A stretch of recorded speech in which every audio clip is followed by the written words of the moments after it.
माननीय उच्च न्यायालय ने सारी सुनवाई करने के बाद, सभी पक्षों को सुनने के बाद न्यायालय ने आदेश दिया, हाईकोर्ट ने कहा कि जो शासन के द्वारा, सरकार के द्वारा या पुलिस विभाग के द्वारा जो कार्रवाई की जा रही है वो कार्रवाई बिल्कुल सही चल रही है, इसलिए इसमें सीबीआई जांच की आवश्यकता नहीं है। लेकिन उसके बावजूद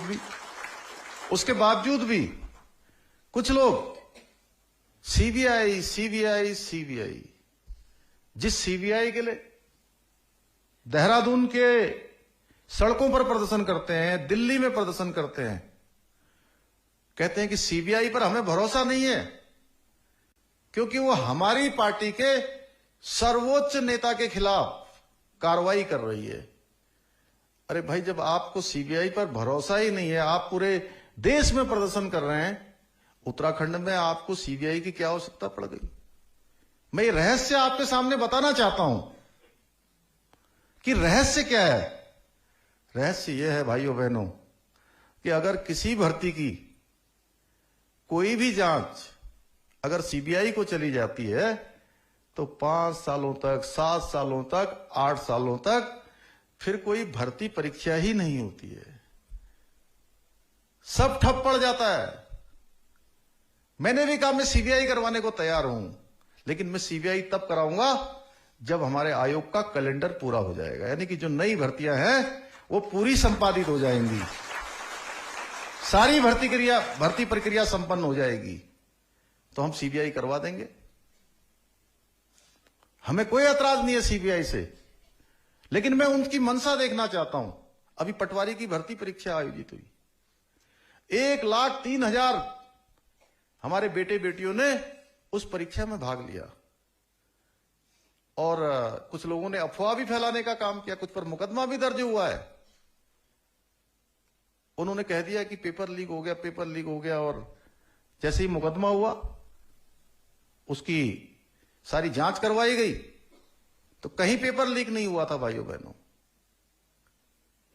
कुछ लोग अभी भी कहते हैं कि अब पीसीएस की परीक्षा भी टाल दीजिए, आने वाली परीक्षा भी टाल दीजिए, इतनी जल्दी जल्दी परीक्षा क्यों हो रही है?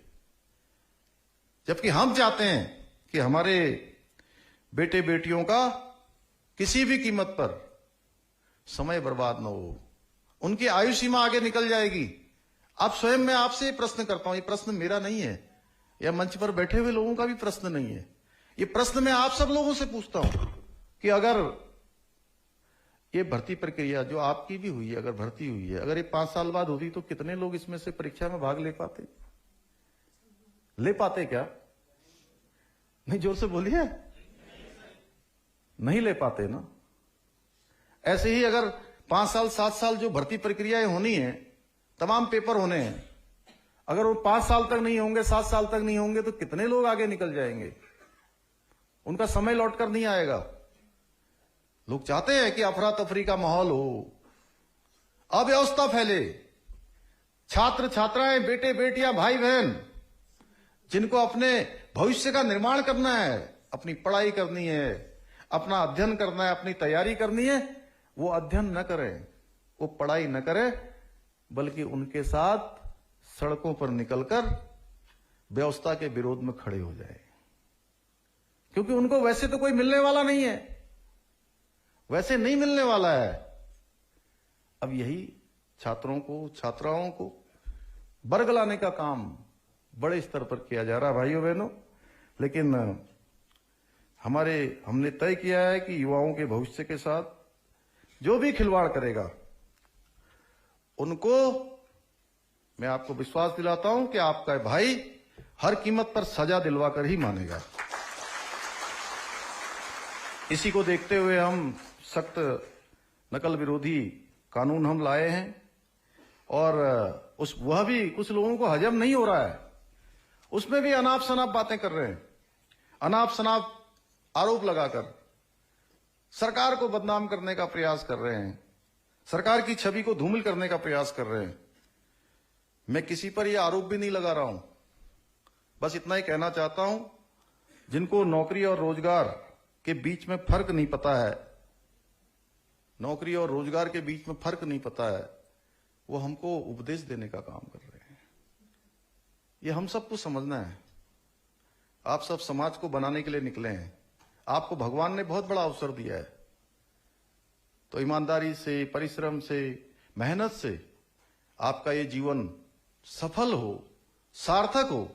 मैं आज के इस अवसर पर आपको बहुत शुभकामनाएं भी देता हूं और यह भी कहना चाहता हूं कि राज्य में रोज नए